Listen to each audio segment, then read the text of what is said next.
Yo, it's your boy DZ, man. You already know it's not about the setback, it's about the get back. Fulton County is one of the worst jails in the country, man. And I want y'all to check this out, man. Channel 2 Action News is taking you inside a raid of the Fulton County Jail. And this is just some of what strike teams confiscated. Things like drugs, cell phones, shanks, a makeshift hatchet, even a bullet. Channel 2 investigative reporter Mark Winnie has this exclusive story live from Northwest Atlanta. And Mark, the sheriff believes someone actually used drones to get stuff into the hands of inmates. And the Fulton County Sheriff's Office says this is some of the contraband recovered in the massive shakedown we're on inside the Fulton County Jail. And a lot of the illegal cell phones, which can go for thousands inside the jail, drugs and tobacco recovered, came into the jail via illegal drone drops. Wait till you see the ingenuity involved, however misguided. The assignment is very simple, ladies and gentlemen. The only thing we're going up here to do is a massive shakedown. We're looking for any weapons, drugs, or any contraband that the inmates are not supposed to have. Sheriff Pat Labatt says the Fulton County Sheriff's Office jail strike team struck a vein of contraband quickly in the first zone they hit. This is a cell phone and charger found within seconds of hitting this unit. Yes. On the high security 7th floor of the Fulton County Jail. This has been a high priority area for us with respect to drone activity. And before Saturday morning was done, men and women normally assigned not just to the jail, but to the courthouse and across the sheriff's office, who had assembled in the early morning darkness, had amassed a massive amount of dangerous material inmates aren't supposed to have, but did.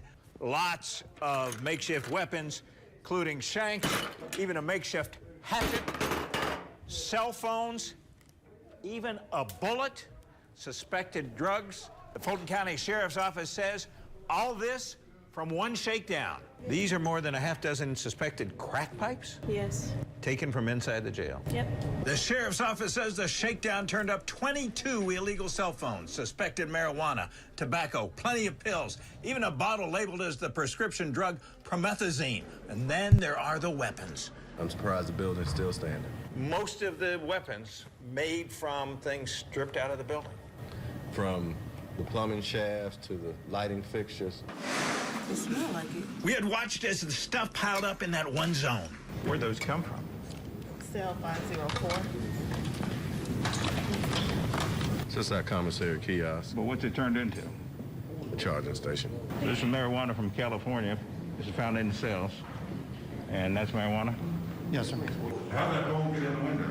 Through the inmates burning, they use, as you can see, the exposed wires up in the light fixture, so they'll use that to start fires, and then they would just sit there until they can melt away the plastic. So the reason why now the inmates burn the holes inside of the windows is because they're using drones. We told the story of drones in prisons, but drone drops are now a major factor in the contraband trade at the Fulton County Jail. Absolutely. Some have crash landed and ultimately with different types of payloads. Ain't trial. 15 on right. I'm awaiting trial. Innocent or guilty? I'm innocent. I'm innocent. Near the zone, we got shakedown reaction from one inmate. We don't have no problems back here. These folks coming up here antagonizing it. We ain't got no problems up here. The inmate we interviewed on camera earlier this morning, what'd you find in the cell he shares with somebody else? We collected 2 cell phones out of that cell. You know anything about a couple of cell phones? No name about no contraband. No name about no contraband, no cell. I'm here awaiting trial. In fairness, Natalie Ammons with the Sheriff's Office says there is no way to know if the cell phones belong to the inmate we interviewed, a cellmate, or someone else, and he was not charged with them. And I guess this image puts a fine point on the danger faced by staff and inmates here in the Fulton County Jail. The Sheriff's Office says the jail staff does smaller shakedowns on a regular basis, but the last one of this magnitude was shortly before Thanksgiving. Live inside the Fulton County Jail, Mark Winnie, Channel 2 Action News. Mark, that is absolutely unbelievable. Not only the amount of stuff, but how they're getting it in. And we've been showing you the backstory on problems with drones, contraband, and inmates. Last month, Channel 2 investigative reporter Mark Winnie was with the Department of Corrections agents, as they raided a drone repair shop in Gwinnett County called Thunder Drones. Agents arrested the owner, Robert Schwartz, and seized dozens of drones. They believe Schwartz has ties with gang members, and those drones were used to drop drugs and contraband into prisons. We begin with a Channel 2.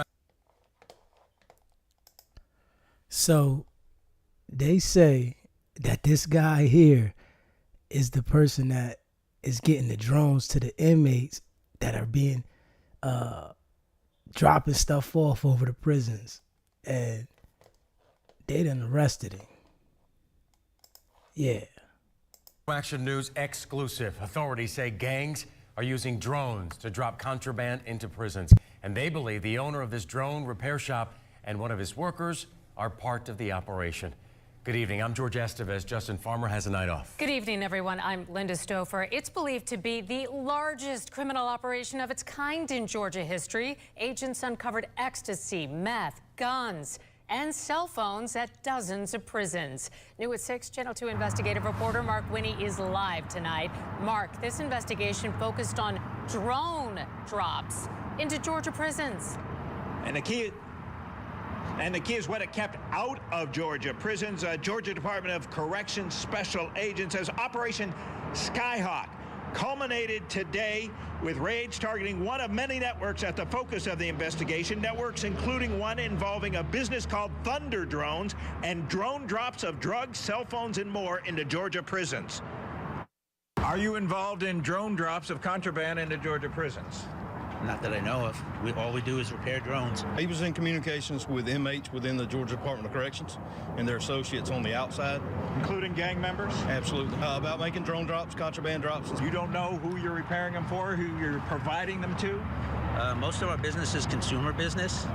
We've repaired drones for local Atlanta and interstate. We did electronic interceptions on Mr. Robert Schwartz, his business here at Thunder Drones, and inmates and associates of inmates. Have you broken the law? No, sir. The message that Governor Kemp gave me a year ago when I took over this job to crack down on gangs and contraband, that's exactly what we're doing here. Georgia Department of Corrections, GDC Commissioner Tyrone Oliver says corrections agents thundered into a business called Thunder Drones in Gwinnett County, armed with a search warrant and arrest warrant for Robert Schwartz involving drone drops of contraband into Georgia prisons. He says drones shown us outside Thunder Drones were among more than 50 drones seized in 2 simultaneous raids. And if the allegations prove true in court, he anticipates Schwartz will be dropping into prison for an extended stay. This will be the largest gang RICO case in the history of the state of Georgia, and it originated by the men and women here at Georgia Department of Corrections. The commissioner says prosecutors are working with GDC special agents to ask grand juries across the state to return RICO and gang indictments against Schwartz and many others. If you face gang and or RICO charges, what's your response? All I do is repair drones. I've been doing it. I've been repairing radio control things for 50 years. I don't know what they're even here for. We stopped roughly 170 prison drops during the course of this investigation. GDC Special Agent Greg Phillips says the investigation started in November 2022, led to the recovery of lots of drugs, including 51 pounds of what appeared to be ecstasy. But while they are not lab tested yet, Phillips says he believes many of the pills contain deadly fentanyl. He says takedowns outside prisons during the investigation, Operation Skyhawk, yielded 22 guns he believes were intended for security for the drone operations. And 273 cell phones were recovered before they made it into prisons, with a prison value of contraband totaling around $7 million. We've arrested 146 individuals associated with contraband drops. What? Out of those 146, 8 of them are correctional officers, or were. Did you have any role in drone drops into state prisons? No. Is that a yes or no? No comment. No comment? Did you break the law? No. The commissioner says Thunder Drones employee Nelda Alber was also arrested on charges related to drone drops of contraband and inmate communications. Commissioner Oliver says the second raid was on Schwartz's home. It's an agricultural drone. A drone this size could actually lift a human being. You believe this was part of the operation? Don't know yet. Still early in the investigation. The gloves are off. There's full transparency. We know we have an epidemic in our prisons with contraband, and we're going to go get it. Phillips says in a briefing he reminded officers the raids were on Maundy Thursday, day of Christ's Last Supper. It represents humility and selflessness and service to others. Feel like you fulfilled that today? Absolutely. Now, Commissioner Oliver says While 8 GDC officers were arrested in the investigation, it was good GDC officers who arrested them. Now, Matt Wolf says, while we were at the house, 2 guys pulled up suddenly outside Thunder Drones, tried to leave, and a search of the car turned up a stolen gun and a drone, and one was arrested. We used photos from the Georgia Department of Corrections in our report. Reporting live, Mark Winnie, Channel 2 Action News.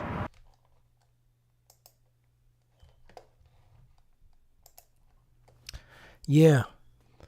Fulton County is just out of control, and they're saying that the dude was using the drones and communicating with the inmates and people on the street to get the contraband inside the prison through the drones.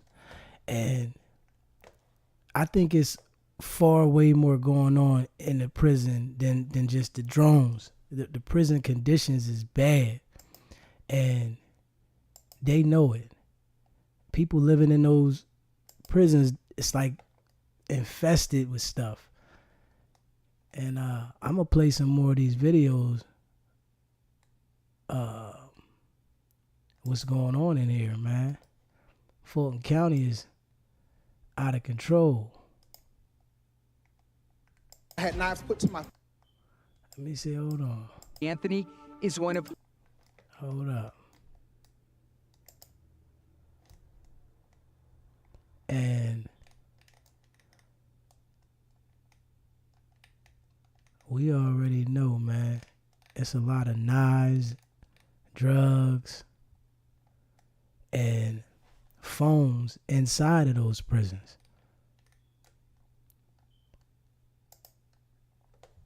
And Fulton County DA, County Commissioner, yeah, they don't really care about the inmates, though.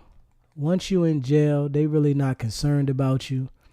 They don't really care what goes on with you when you're inside the jail.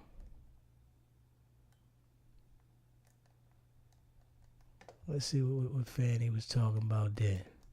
Those funds. Okay. Okay. And so, Mr. County Manager, Madam CFO and COO, can you speak to this funding? And what is the situation with this $2.46 million that the DA is saying she was supposed to receive? Is she going to receive it? Is there a I mean, explain if you can, please. And I would ask another question, if respectfully. Yes, ma'am. I'd ask that the chart that was sent by your representatives at those rates and those positions, if we are actually going to get that, or if we're going to keep going through this song and dance. I don't know of a chart, so you're going to have to tell us about that, because I don't know about a chart. I haven't received. Has anyone on this board received a chart of positions or something? I'm sure they're aware of the chart. Is there a chart? Yeah, Fulton County looks real bad. This is the worst jail in the country. And people are dying in here. It was a man killed in there. Let me see, hold on. It was a man killed in the prison. Let me see. One man killed. Good day to you. I'm Peter Alexander in for Hallie Jackson tonight. We do come on the air with that breaking news from the Fulton County Jail in Atlanta. Multiple people, we have now learned, have been stabbed, leaving at least one person dead and 2 others hurt. We're still getting new information about the scene as the situation there evolves. Officials say it remains an active situation inside that jail. We've been talking a lot about this place recently, of course, not only because 5 people have died there in just the last month, but because it was just a week ago today that the former president, Donald Trump, surrendered at that very same facility to be booked on those election interference charges. The violence at the jail happening just hours after Mr. Trump requested his case in Georgia be separated from some of his other co-defendants, including those who could see their trial start as soon as October. That after earlier this morning officially pleading not guilty and waiving his right to be arraigned in person. next week. Mr. Trump's legal team says in a filing that they will, quote, not have sufficient time to prepare a defense by October 23rd, when one of the former president's co-defendants, Kenneth Chesebro, is scheduled to stand trial. Mr. Trump faces 13 felony charges related to his alleged efforts to overturn the 2020 election results in Georgia. That's from Georgia alone. NBC's Blaine Alexander has been watching all of this for us. And Alexander, Blaine, let's get right to that breaking news. You and others have been reporting out just sort of how tough a place that Fulton County Jail is. New evidence of that right now. What's unfolding there?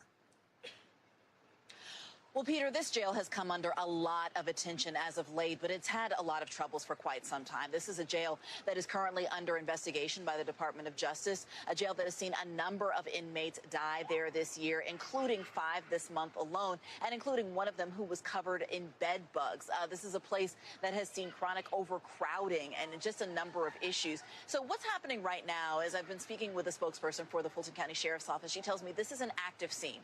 There's still a lot going on, and there, we're hoping to get more information in the coming minutes about what exactly is unfolding. But we're told 3 people have been stabbed.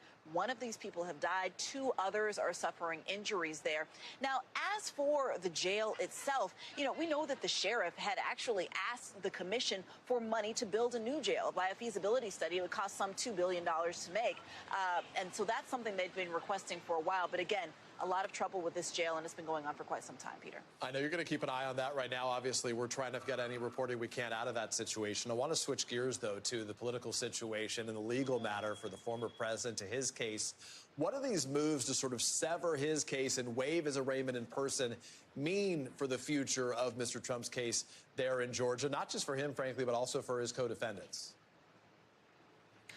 Well, it means that we're likely going to be bogged down in a whole lot of legal filings and motions in the months to come. So here's what we know. We know that October 23rd had been set as a date for Ken Chesebro. He's somebody who had demanded a right to a speedy trial. The judge said, okay, here you go, October 23rd, let's do it. Well, the former president in a filing today said, I don't want to be tied to that date. He said, through his attorneys, that that's not enough time to mount a proper defense to go to trial in just a couple of months on something like this. So he's asking to be severed from that specifically.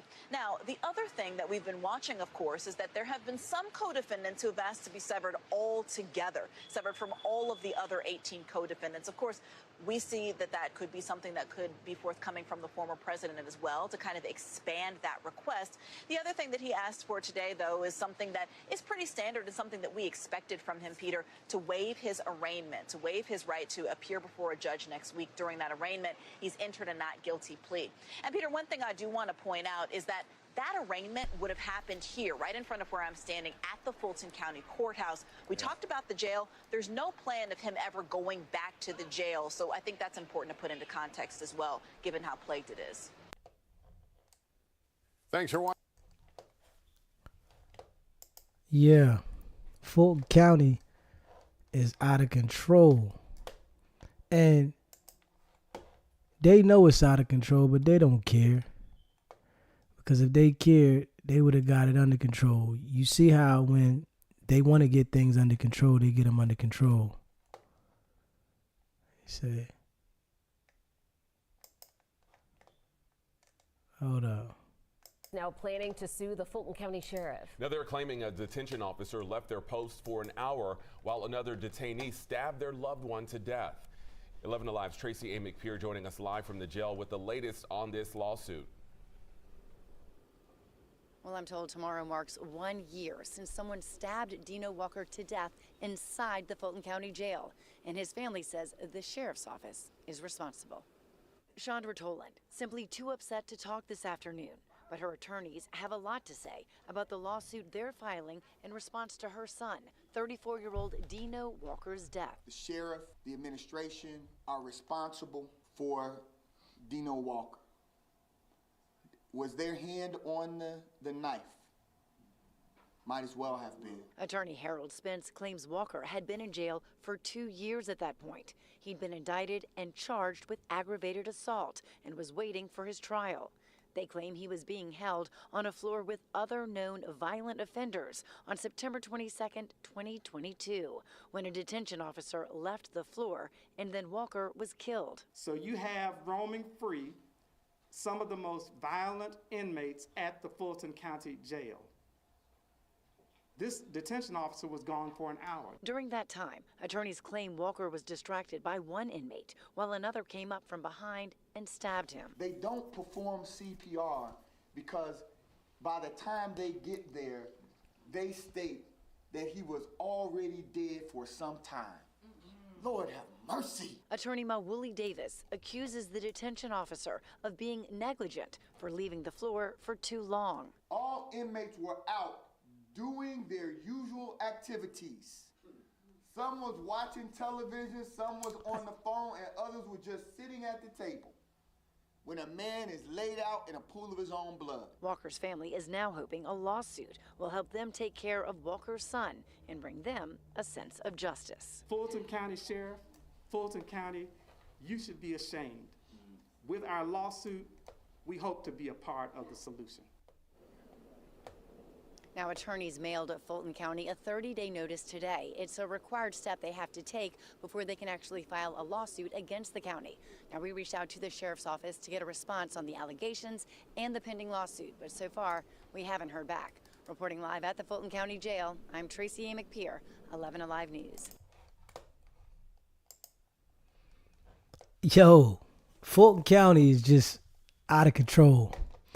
And they know it. They not fixing it, and we're going to talk about it today. We're going to get the information out there.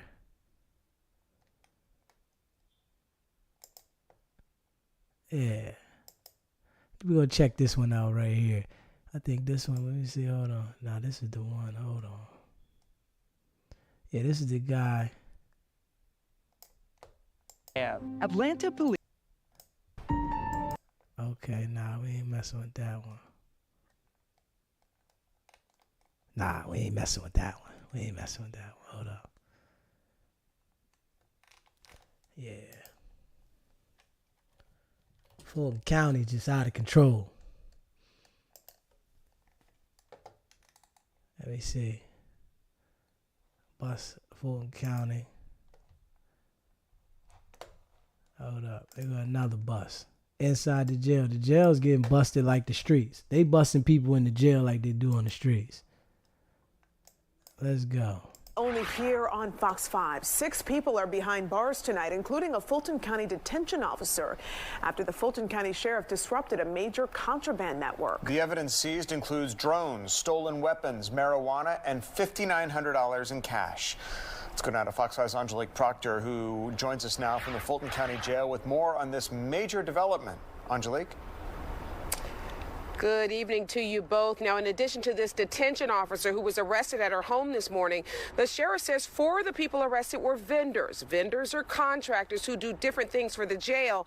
In this case, they were bringing food in for the inmates, but the sheriff says they brought in a whole lot more than food. The most important thing is that we've disrupted this network. Fulton County Sheriff Patrick Labatt says this major contraband operation began crumbling when one of his employees noticed Newport cigarettes hidden under the sandwiches in this food tray on December 22nd. The sheriff launched a major investigation that led to 6 people being charged in what he calls a clandestine contraband operation that had inside ties. It's one thing to find contraband that is fashioned from the building itself. It's another thing to find contraband that has been brought into the facility or gotten into the facility in some shape, form, or fashion. The sheriff says the investigation started with the arrest of Summit food vendor Tiffany Anderson and supervisor Richard Smith on January 4th. Then Anderson's sister, who worked as a Summit food vendor, assistant director Sequoia Anderson Roberts, was arrested on January 5th. On January 9th, the internal probe led to the Summit food service worker Nicole Sheets' arrest. The final nail in the coffin came Friday morning when SWAT officers swarmed the house of one of their own, Fulton County Detention Officer Tiffany Davis, who the sheriff said had drugs, almost $5,000 in cash, a drone, and weapons inside her home. Deputies found former inmate Valen Preston hiding in her attic. Systematically, the way that the actual contraband entered came in through a contractor's vehicle and then ultimately dispersed through there. Now, this investigation is not over. The sheriff says there will be security changes and upgrades going forward to prevent networks like this from thriving here at the Fulton County Jail. We are live. Hey, man, I don't think this is ever going to change. This is Fulton County because I think that they just addressed this situation at the time when they're under investigation, and then a couple weeks later, they let it go back to the normal program. That's just what I think. Because for this to have been going on for years and years and years, and it's still going on, they can't be solving this problem. There's no way that this problem is getting addressed the right way. They're just patching it up for the time being, and they keep going on about it. We all see this, and I'm going to play some more of these. So tune in. I'm going to play some more of these. The jail is plagued with violence, drugs, and, all kinds of contraband in the jail. That's how you know they don't care. If they can run down on people in the streets constantly, locking people up, right? Why can't they keep the jail under control and these people are in one space? That's because they don't want to. And, they want to make it look like they trying to do something, but, these people are killing each other. So they don't want to change that. They don't want to do nothing. Yeah, everybody's killing each other. They don't want to figure this out, man. Yeah, they don't want to figure it out at all. Let me see. I'm trying to see here. Hold up. Yeah, this was another. The deputy discovers several holes. Yeah, contraband everywhere. Yeah, and this is one of the COs here. Inside the jail is evidence the facility needs better supervision. An entire housing pod at the jail took part in the unauthorized recording while an officer watched. Well, now Vice Chairman Bob Ellis is calling on Sheriff Pat Labat to make corrections right away and provide the service he says taxpayers are paying for. Fox 5's Morse Diggs is live in Northeast Atlanta tonight with details. Morse? Well, Russ, has been well documented. The jail is overpopulated and officers are short-staffed. But he says when it comes down to a rap video being shot and commanders don't know about it, that comes down to management. This isn't surprising. Am I shocked by it? No. Am I disappointed? Am I frustrated? Yes. This is what the vice chairman of the Fulton County Commission is talking about, a recorded rap session that all the other inmates in one jail housing pod appeared to enjoy. The housing door was left open. An officer watches. The Fulton lawmaker looks at the scene and other incidents and questions Sheriff Pat Labat's command of the jail. That's management and supervision. It's frustrating to kind of continue to hear about incidents that are occurring, people in compromising positions, etc. Just a couple of other examples. Authorities say a former jail staffer put herself in a compromising position with a male inmate in a private jail office. On a different day, you had this image, restaurant meals brought to inmates by an officer. Vice Chair Ellis says taxpayers are paying for high-quality staffers supervised by competent commanders. In an earlier interview, the sheriff told me that is his goal.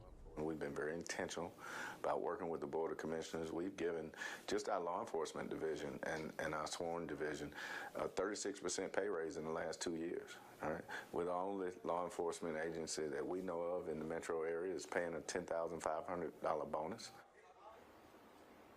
Now, we got a follow-up statement from the sheriff this afternoon in which he notes if you look at voting records and which commissioners have reached out directly and even visited the jail, it will be clear which ones are interested in sustainable solutions and which ones are obsessed with playing politics. He didn't mention any commissioner by name. This afternoon, the Vice Chairman Ellis told me he visited Rice Street facility back on February 23rd. From Northeast Atlanta, I'm Morse Diggs, Fox 5 News. So, he said he visited Rice Street. Man, them jails is out of control. Like, the conditions is crazy. Yeah, the conditions is crazy. It's like trifling in there. Yeah. Yeah. It's trifling. They know it's trifling.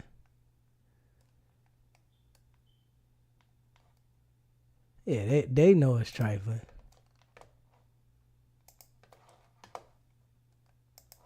They know.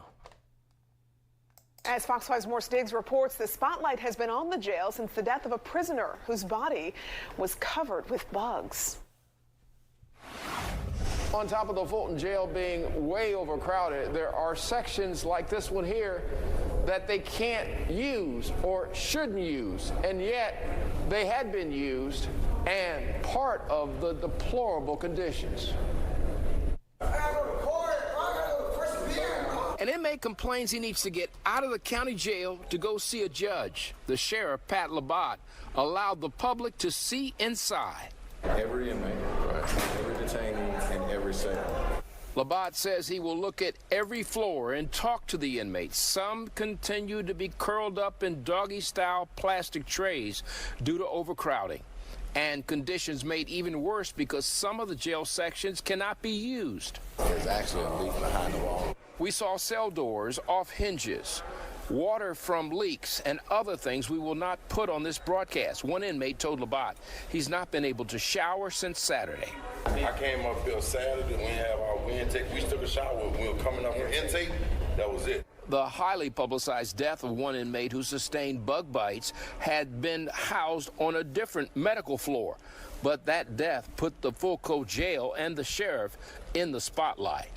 We have been, telling people we need this kind of help. We're in crisis. Labatt told me he believes the rank and file were afraid to go over their bosses' heads to let him know how bad things had gotten. He successfully persuaded Atlanta Mayor Dickens to allow him to use the downtown city jail for extra beds. But here's the problem. He has to move already short manpower from Rice Street to supervise transferred prisoners. Are you restricted somewhat because you're already on a manpower crunch here, so you can only do it in a phase? So what we've done is, yes, we do it in phases because of manpower. And the sheriff wants to make it clear he's not asking for a fancy new jail. He calls what's needed a replacement jail. You've seen these conditions here today. It explains why. From Northwest Atlanta, I'm Morse Diggs, Fox 5 News. Fox 5's Morse Diggs reports the spotlight has been back. on the jail since the death of a prisoner whose body was covered with bugs.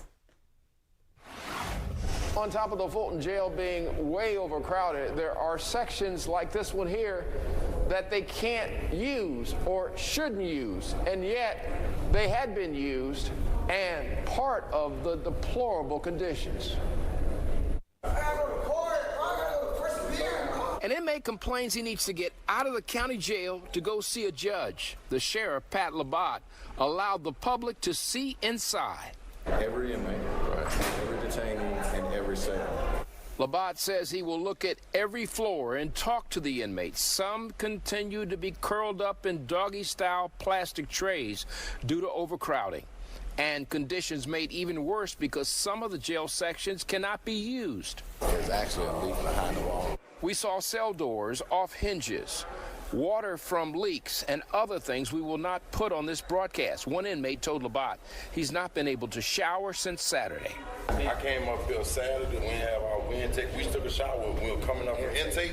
That was it. The highly publicized death of one inmate who sustained bug bites had been housed on a different medical floor. But that death put the Fulton jail and the sheriff in the spotlight. We have been, telling people we need this kind of help. We're in crisis. Labat told me he believes the rank and file were afraid to go over their bosses' heads to let him know how bad things had gotten. Now, he successfully persuaded Atlanta Mayor Dickens to allow him to use the downtown city jail for extra beds. But here's the problem. He has to move already short manpower from Rice Street to supervise transferred prisoners. Are you restricted somewhat because you're already on a manpower crunch here, so you can only do it in a phase? So what we've done is, and yes, we do it in phases because of manpower. And the sheriff wants to make it clear he's not asking for a fancy new jail. He calls what's needed a replacement jail. You've seen these conditions here today. It explains why. From Northwest Atlanta, I'm Morse Diggs, Fox 5 News. Yeah. And you know what's crazy, right? If your house was to look like that, they would condemn your house and make you move out of your house.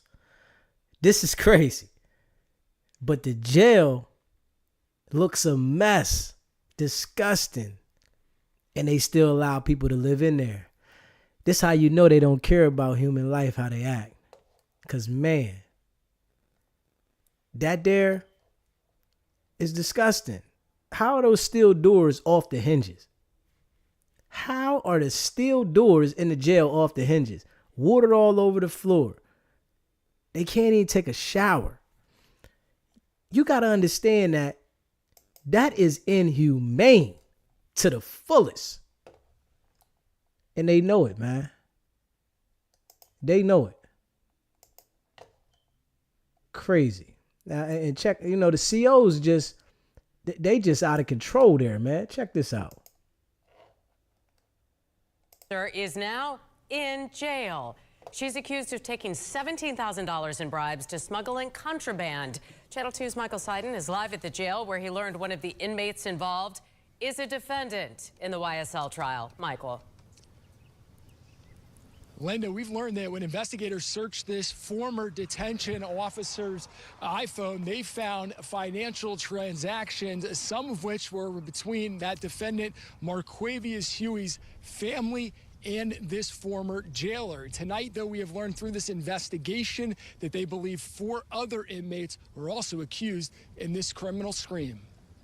I was like, wow, I was shocked. That's the reaction that Fulton County Deputy Tessa Cole says she had as she watched this jail security video in July during a criminal investigation into a former detention officer accused of taking $17,000 in bribes in exchange for helping inmates smuggle in drugs and cell phones sold inside this jail. There were specific transactions on certain days that aligned with nefarious and criminal activity going on her floor by her. Cole was talking about her now former colleague, Carmen Bailey, who had been under investigation since 2 inmates came forward and reported her alleged criminal behavior back in May. In the surveillance video recorded back in July, investigators say Bailey is seen escorting 2 inmates into a restricted area of the jail, one of whom has been blurred because of his cooperation. The other inmate has been identified as Marquavius Huey, who's one of the 6 defendants currently standing trial in the YSL RICO gang case. Court records accused Huey's mother and brother of paying Bailey a combined $1,500 to help him sell contraband to other inmates. Bailey's also accused of doing business with at least 4 other inmates, including Osama Manuel and Marcus Foley. Both men are awaiting to stand trial on gang and murder charges. We've started to really implement a lot of data to track, obviously patterns. And in this tracking, the amount of contraband found on the floor that she was operating and, had a duty post orders, it was an uptick. Yeah, in the last hour, attorneys for Mr. Huey sent me this statement regarding the allegations. It reads, unfortunately, it has all become too common that we hear about allegations of corruption, bribery, and violations of oath of office by the men and women responsible for housing and securing those individuals who are in custody within the Fulton County Jail. Our client, who has been in continuous custody since December 2021, is cloaked with a presumption of innocence as to all of these recent allegations, and we will litigate this case in the courtroom. The statement ends in where all issues or proof will be zealously tested. Again, we are going to continue to follow this developing story. For now, we are live outside the Fulton County Jail. Michael Seiden, Channel 2 Action News.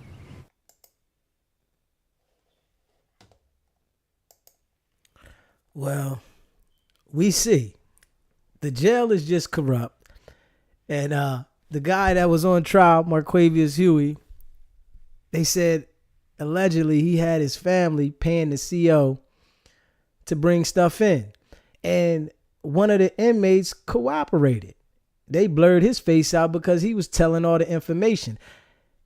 She lost her job for trying to make $1,500 or whatever else, how much she made.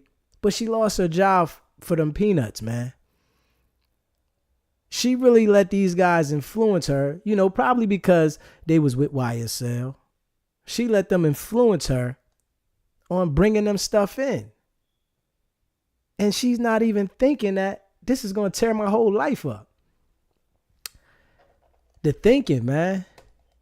The whole Fulton County, the COs, the jail, everything is just out of control. It seems like they just hire all the people that are going to do everything against the rules. That's what it looks like in Fulton County. Everybody's breaking the rules. They bringing stuff in, cell phones. They even had to connect with the guy that made the drones. They got the guy that was making the drones on phone call, talking to different gang members to send stuff into prison. And he been doing this for 20, 30 years. Mess his life up. You really, really, really got to be mindful, man, because people don't care if they mess your life up by bringing you involved in something that they got going on. And this guy was making the drones and giving it to the people working in Fulton County, people in the streets, and they dropping phones, drugs, and different things off through the drones, man. That's next level. I've never heard of nothing like that. That is next level, man. Yeah. And the COs that get the jobs there, I don't really think that they do a well background check on these people. They can't, because everybody's bringing stuff into the jail. This is not nothing new. And this has been going on for years. And, they're saying they're cracking down on it. And let's be real. They're not. They're just patching it up so that the world can see like they're being active, involved in it. Because if they want to shut this down, they can shut it down. And we have to be real. If Fulton County sheriffs want to shut all the BS going on down in the jail, they can. They just don't want to. You got to think about it. It's people hurting each other, and it doesn't matter to them because these people are not related to them. They're not family. They don't care. If something happens to them, if something happens to them, they're going to keep moving. It's deep, man. The conditions is crazy. It's crazy. Ain't no way they should have any human living in them conditions, man. And they know this, but they continue to operate the jail, moving people to another side, I guess, so that we could see everything that was going on in there. But really, they're not fixing anything, man. Check this out right here. Good afternoon. I want to thank Chairman Pitts and his team with respect to multiple conversations we've had about what certainly moving forward after the DOJ, and we've been anticipating the DOJ report, and we are certainly in a space now that we are happy that it has come out. It has right now in it 109 different remedial opportunities for us as we continue. I do want to point out that if you look at it in its depth, it is a point-in-time study, if you will, and a lot of the things we have worked with the board over the past few months to accomplish, and wanted to highlight some of those. We look at, when I took office as sheriff, we had a population of 3,700 individuals, 600 of them sleeping on the floor. We work with the Board of Commissioners to develop an outsourcing plan. Right now, the population has decreased, ultimately because we have had and formed an inmate advocacy unit, a unit that has gone through and combed through over 30,000 records, worked with the DA's office, worked with the public defender's office, worked with the judges on consent decrees, and released nearly 1,400 people that were considered nonviolent. We also take a look at our accreditation efforts, both with respect to NCCHC, the health accreditation, which we have since attained. We look at some of our daily accomplishments. We have, much as the DOJ report suggests. Yeah, he's just talking a bunch of nonsense. They know what they need to do to get the jail under control. They got to shape up the staff. They got to shape up the security. They got to shape up everything involved with the jail. But these things only get addressed, right, when it's an issue when somebody died. That's the only time they want to address these type of situations in the jail. Any other time, they not paying no attention to that. They'll tell you go lock in. Go lock in your cell. Cell dirty, nasty. Water might not work. Toilet might not flush. They'll tell you go lock in. They don't care. They go home at the end of the night. You got other people dealing with other people that they really don't care about. I mean, I understand that jail is jail. Because, you know, some people be like, oh, well, it is jail. And I understand that. Jail is jail. But nobody deserves to be treated in inhumane conditions because they're forced to be in jail. And Fulton County knows that. I really think they need to revise the whole staff in there. And it's crazy that we're looked at like this. And I guess, you know, they don't care. They getting checked. They getting money, so they really don't care. But man, the jail is just out of control. And, you know, we got this lady right here. And I want to play a little bit of her talking. And, you know, she's saying that she's going to get this under control and they're putting pressure on it. But I think that if they wanted to, they really would. And it's not being enforced. It's just an idea. And we got to be real. They're just telling us an idea of what they're going to do. But I really don't think they're enforcing this. And the jail is just out of control. You're supposed to be getting reformed in jail. I really think Fulton County Jail is turning you up, making sure that you know how to be street.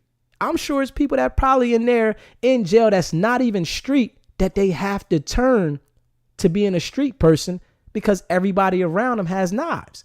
If you go into a jail and everybody in there has a knife, you better get one. You better not sit around and act like I don't want to have no weapon. Your life is very valuable. You only get one. So if everybody else got knives in here, ain't nobody fighting. Think about that. Ain't nobody fighting. Everybody's stabbing. And you better get with the program. If you don't get with the program, you going to get stabbed. So, of course, when they go to jail, they're going to get a knife. Of course, when they go to jail, they're going to try to get in with who they can get in with because the violence in the gang has overplagued the jail. It's violence, gangs, drugs, cell phones, knives in the jail like regular, and they're being dropped off by drones. Come on, man. This is deep. And they know this stuff. So They put the person that makes the drones under investigation, tapped his business phone, tapped his cell phone, and he has them in communication with talking with the people, gang members, COs, different people about getting these drones. And they ran down on him, locked him up. But this is what's going on in Fulton County. Fulton County is just out of control. Yeah. Like, whoa. Like, in Fulton County, I'm sure people be signing on PC quick. You can't feel bad to sign on PC in Fulton County if you got to worry about getting stabbed. The one dude I played on here a little while ago, he got stabbed like 8 times. He been stabbed in his chest, his shoulder, his back. Like, and he was in there and got found not guilty. He was in there for 2 years and got found not guilty. That's 2 years of his life sitting in a jail, having to fight and survive. That's not reforming you. There's no structure in place in that jail to reform you. This is just a place to prepare you to get busy. And we got to be honest. These people are being prepared to get busy on the street. A knife in a jail? And you see how many knives they had in there? What? Did y'all see how many knives? Man, it was knives everywhere. And it's like they still get them. 1 week, they get rid of them, act like they come through, sweep the building, take all the stuff, and then the next thing they got them back. So, and it's inside work. And they're saying that they're paying the COs a $10,500 bonus to sign on. Well, obviously, y'all picking all the wrong people. Obviously, y'all picking all the people that are sabotaging the jail, and they're not making sure that people get reformed, working their way back into society. And that's what we're seeing. Fulton County is just totally out of control. Yeah. And we're going to play this one here. This one here a little longer. And we're going to play a little bit of this because we want to get in tune. And let's hear how she's telling us she going to get the jail under control. Let's hear. We're going to hear this. Let's hear this.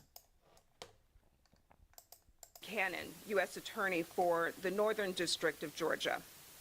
The Justice Department has completed a comprehensive investigation into conditions at the Fulton County Jail here in Fulton County, Georgia.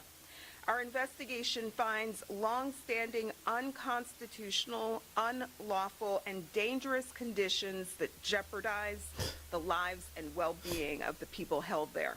It's crazy. We cannot turn a blind eye to the inhumane, violent, and hazardous conditions that people are subjected to inside the Fulton County Jail. Detention in the Fulton County Jail has amounted to a death sentence for dozens of people who have been murdered or who died as a result of the atrocious conditions inside the facility. It's not just adults, but also young people who are subjected to conditions and treatment that violate the Constitution and defy federal law. Many people held in jails in our country. But the crazy thing when I hear her talk, right? She's talking about the detail of how messed up the jail is, right? But they go home at the night. They're not putting no pressure on that jail right now. They're not worrying about it. They're like, it's a process.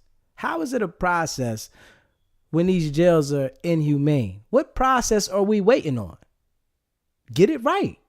But they just continue to let this jail flow this way, but only talk about this when something happens. All the complaints they have, they should be showing the public the complaints. This is what's being complained about in the jail. The jail is inhumane and they know it, man. Have not been convicted. They are awaiting hearings, trial dates, or are serving short sentences for misdemeanors. We find that the Fulton County Jail does not adequately protect incarcerated people from violence, such as stabbing, sexual abuse, or even murder. Physical deficiencies in the environment, such as unlocked doors and large holes in the walls, permit and even facilitate the brutality. Incarcerated people use makeshift weapons built out of jail fixtures to attack others, including vulnerable people with mental health needs, and 17-year-old young people. In 2023 alone, we identified 314 stabbings and more than 1,000 assaults. This rate of violence exceeds what we've seen in other cities across the country. The Fulton County Jail had as many stabbings in a single month as the Miami-Dade County Jail had all year. And that's a facility with 1.5 times more people. The worst prison in the country. Since 2022, 6 people in the jail have lost their lives to violence. I'll walk through additional core findings set forth in the report that we're issuing today. Living conditions at the jail are hazardous and unsanitary. Housing units are flooded from broken toilets. Roaches, rodents, and pests abound. Standing water, exposed wiring, and vermin make living areas unsafe. The jail does not provide enough food, leaving people severely malnourished. The jail fails to provide constitutionally adequate medical and mental health care to people at the jail, exposing people to preventable bad outcomes, including injury, seriousness, illness, pain and suffering, mental health decline, and even death. The lack of security staff and failure to prioritize health services impede access to care. Medical emergencies do not receive appropriate medical responses. People at risk of suicide do not receive sufficient protection, and people with serious mental health needs do not receive adequate treatment. The jail uses solitary confinement, also known as restrictive housing, in discriminatory and unconstitutional ways that expose people, particularly 17-year-olds and people with mental health disabilities, to risk of harm, including acute mental illness and self-injury. The jail uses lengthy confinement in restrictive housing as punishment without written explanation, which violates due process. As Georgia is one of only 4 states where the juvenile justice system's jurisdiction ends at 16, there are 17-year-old boys and girls also held at the jail. And these 17-year-old boys and girls are exposed to particular harm. The jail does not provide special educational services to 17-year-olds who are entitled to them under a federal law known as the Individuals with Disabilities Education Act. It fails to protect these children from violence, including sexual abuse, and it uses isolation to punish them, which both violates their rights and contradicts clear research that such isolation uniquely harms our young people. The jail staff also uses excessive force. This includes deploying tasers without reasonable cause. For example, detention officers tased a man after he said he felt like hurting himself and needed to see a mental health specialist. Such violations stem from understaffing, poor policies, and lack of training and supervisory failures. The summary that I have just shared is harrowing enough, but individual experiences are gut-wrenching. For example, LaShawn Thompson, a black man with serious mental illness, entered the jail on low-level charges and was confined to the mental health housing unit. 3 months later, staff found him dead in his cell, infested with lice, and as a medical examiner concluded, neglected to death. Several months before that, another black man with serious mental illness died after he stopped taking his medication. 2 more black men with mental health disabilities were murdered by their cellmates.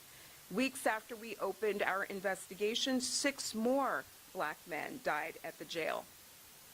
All of this is a racial justice issue. 91% of the people living in these abhorrent, unconstitutional conditions are black, as compared to 45% of Fulton County's overall population. It's also important to note that the vast majority of the approximately 2,000 people held at the jail have not been convicted of a crime. They are awaiting hearings and have yet to be tried, many of them. There are also a significant number of people with mental health disabilities. During our investigation, we worked closely with correctional, medical, mental health, and educational experts. We physically inspected the jail and observed housing units. We visited medical and mental health service areas. We reviewed thousands of pages of documents and interviewed dozens of jail staff and leadership. And we listened to the people held inside the jail and their advocates and their family members. We thank officials for their cooperation, and we thank all of those who provided valuable information and whose advocacy predates this investigation. I'll note that officials have taken preliminary steps to improve conditions, but they simply are not enough. We hope our findings report sounds an alarm that will prompt the Fulton County Board of Commissioners and the Sheriff's Office to swiftly implement the comprehensive reforms necessary to ensure constitutional conditions going forward. At the end of the day, people do not abandon their civil and constitutional rights at the jailhouse door. Jails and prisons across the country must protect people from the kind of gross violations and unconstitutional conditions that we have uncovered here. I'll now turn the floor over to U.S. Attorney Buchanan.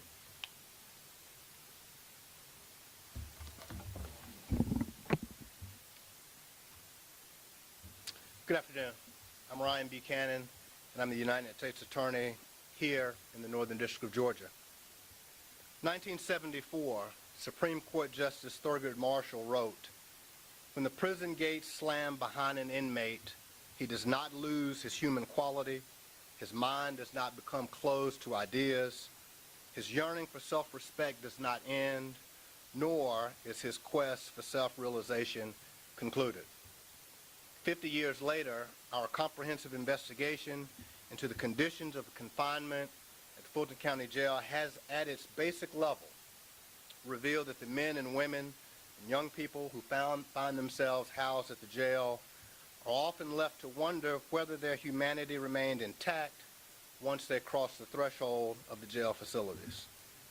Whether at the main jail, which is known to many in our community as Rice Street, or at its annex facilities, people in custody in Fulton County who are accused of crimes or awaiting formal charges or trials must protect themselves from brutal physical attacks by other detainees, subjected to frequent excessive force, manage their well-being with inadequate food and unsanitary living conditions, and hope that they can find access to a strained medical and mental health care program. The most obvious casualties of the civil rights violations occurring in the jail are those who leave the jail in body bags. But our investigation has revealed hundreds more injured, traumatized, and dehumanized people, all of whom are just as deserving of the protections of the Constitution as all of us in this room. Since we announced our investigation in July of 2023, the United States Attorney's Office for the Northern District of Georgia and the Civil Rights Division of the Department of Justice have worked diligently to meet our shared mission: to advance the public safety, to uphold the rule of law, and to protect civil rights. There is no greater example of this mission at work than protecting and vindicating the rights of those who are under the custody and control of jail authorities, who themselves are duty-bound to protect the public and those in their custody. We began our investigation after LaShawn Thompson was found in his cell, neglected to death, covered in lice. But in the time since his death, several more young men detained in the jail have died, and many died violent deaths.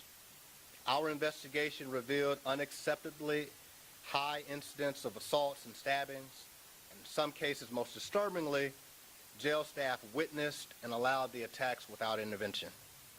2023 alone, there were over 1,000 assaults and more than 300 stabbings in the Fulton County Jail. It outpaces the rate of similar assaults in other major city jails almost 2 to 1. Those numbers only reflect the reported attacks. Many detainees told our team that they explained that they feared for their safety. They were reported that they had been stabbed or assaulted. One such detainee was left untreated for multiple stab wounds for a week until our team alerted the jail of his injuries. Also unaccounted for in these disturbing numbers are numerous allegations of violent rape, sexual assault, and harassment. The crisis of violence in the Fulton County Jail has resulted in part because of the lack of effective classification and housing planning, which allows for extremely violent individuals and gang members to be housed with vulnerable and low-risk individuals. And particularly, vulnerable individuals are most subject to violence in the jail, including people with serious mental illness, gay and transgender detainees, and 17-year-olds. In addition, the Fulton County Jail employs too few guards relative to the number of detainees to keep people safe, and poor maintenance of basic fixtures allows violence to go unchecked. But numbers aside, jail staff are often unaware of violence because they conduct inadequate security rounds. We uncovered incidents where hours or even days passed before victims of assaults were discovered by staff.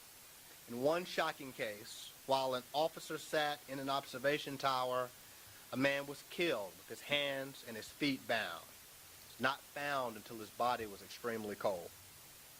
Additionally, hundreds of broken light fixtures and cell doors allow violent detainees to move about at will in the shadows, and sometimes through the very walls of the facility. Equally alarming, men and women in the Fulton County Jail also experience violence from the staff. Our investigation showed that the crisis of violence, the lack of security at the Fulton County Jail, is paired with staff that resort to the use of force too quickly and too often. We found that staff were regularly deploying tasers and pepper spray without any warning, and for minor rule infractions like failing to hang up a phone quickly enough, yelling, or not putting items away as instructed. The rampant use of tasers is particularly disturbing. The risk of cavalier deployment of tasers is not just the temporary pain of electrocution. Detainees have been hospitalized for serious injuries caused by probes that are embedded in sensitive parts of the body, like the neck and even in the bone. The excessive use of force in the jail is not confined to a few bad actors. Officers lack policy and training guidance on whether and when force is appropriate, and when officers cross the line, the jail rarely holds them to account. In some cases, the policy is glaringly inconsistent with established use of force techniques. Written policies explicitly state that staff may deploy their tasers against suicidal or emotionally disturbed persons without any assessment of danger to themselves or to others. Staff are permitted to use force when a person interrupts their work, and the use of force reports and supervisor reviews bear this out. Supervisors rarely assess a need for the use of force if they do it at all. Perhaps most concerning, our investigation showed that even when the jail determines that an officer used excessive force, discipline is virtually non-existent. Those officers go back to their jobs to repeat the same conduct.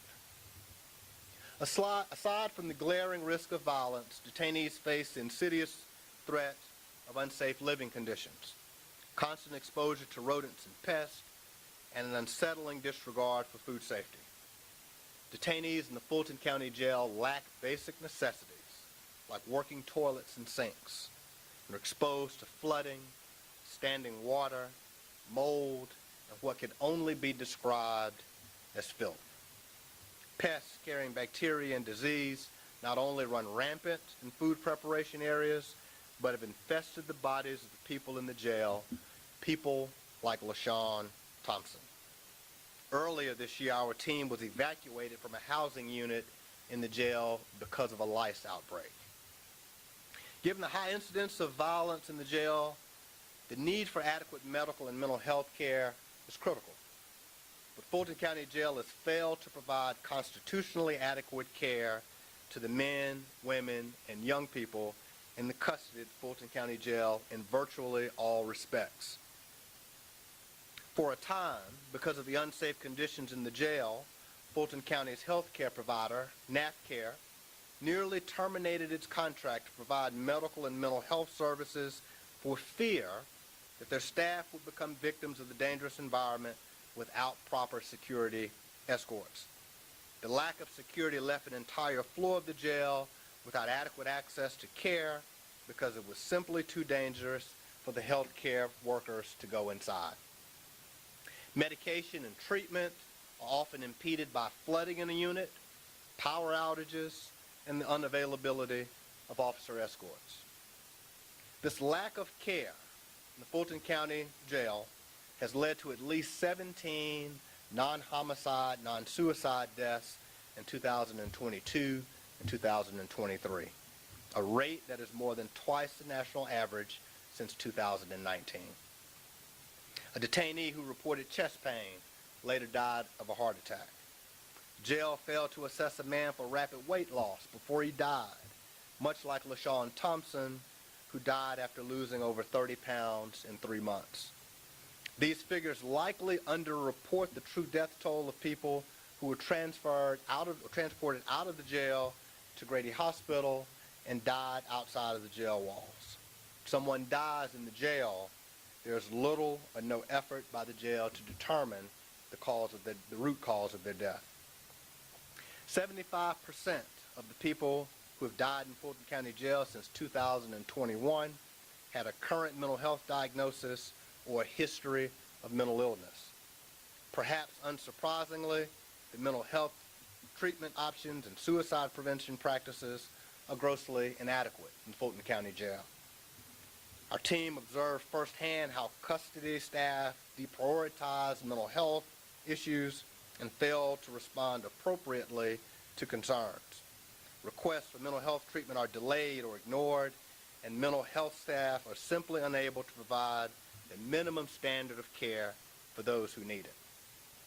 Daily medication is often unavailable, and suicidal detainees are often isolated and locked in restrictive housing in lieu of treatment.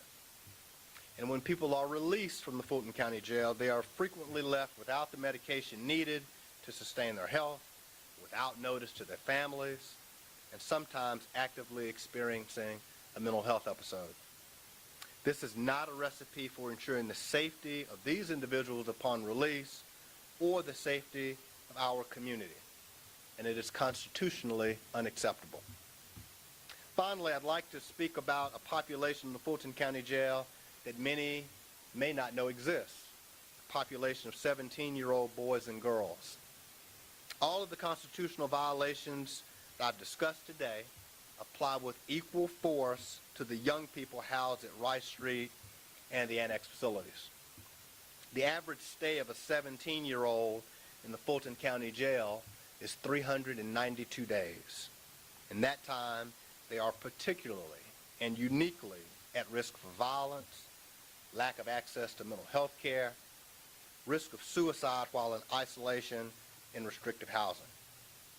During the team's tour of the South Annex, they learned the boys there were held in their cells for 22 hours or more, frequently. The girls housed at Rice Street fare no better. And to the extent that these young people require a kind of specialized educational programs that are called for by federal law, they are not getting them. In fact, no educational services of any kind are provided to the 17-year-old detainees in Fulton County. These young people deserve better. You see that our report lays out the bare minimum measures Fulton County Jail must take to comply with its obligations under the Constitution and federal law. We are appreciative of the cooperation of Fulton County Sheriff thus far, and we look forward to working with them going forward to remedy these civil rights violations in the weeks and months to come. The Northern District of Georgia prioritizes the protection and enforcement of civil rights for our district's most vulnerable residents. We are grateful for the impactful partnership of our colleagues from the Department of Justice's Civil Rights Division. We would not be here today without their collaboration. 2022, when I became U.S. Attorney, we formalized our tradition of civil rights work in this office. It's a tradition that dates back to the very first United States Attorney for the Northern District of Georgia. We did so by formally establishing a public integrity and civil rights section. This talented, dedicated team of assistant U.S. attorneys, investigators, paralegals, legal assistants, and even interns are to be commended for this work. This team is comprised of people who are citizens of this district, people who live in Fulton County and work every day in Fulton County. They have spent countless hours in the Fulton County Jail speaking with the men, women, and young people housed at the Fulton County Jail. I'm proud to be their colleague. I'm grateful for their relentless effort in upholding the rule of law, advancing the public safety, and protecting civil rights. That's our mission.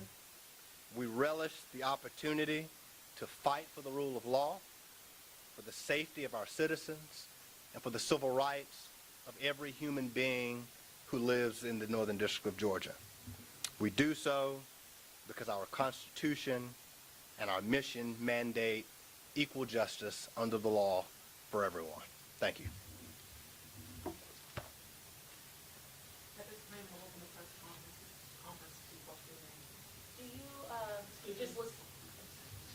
Listening to everything that you guys laid I wonder what questions they what's have. your recommendation? It sounds like Fulton County Jail needs to be shut down. Do you recommend Definitely. Fulton County Jail be shut down immediately? Our report actually sets forth the remedial measures that we think that the jail can jail put in should be place shut to down. cure the violations that we have identified. They are set forth in the back section of our report. They include improving staffing and security, using housing and classification I think it's damaged to a point of no return. Reducing contraband through I don't think they can increased fix the jail. oversight, improving the physical conditions of the jail, ensuring that medical and mental health care is constitutionally adequate, and ensuring appropriate use of restrictive housing to avoid serious risks associated with isolation. So in short, we can fix these problems, and we are pleased that Fulton County has pledged to cooperate with us in doing so in the road ahead. We've heard a lot of back and forth between the Fulton County Sheriff and the Commissioners about who's ultimately responsible for these problems. Were you guys identifying kind of a point person who needs to lead these charges? Is it a funding issue? Is it a sheriff issue?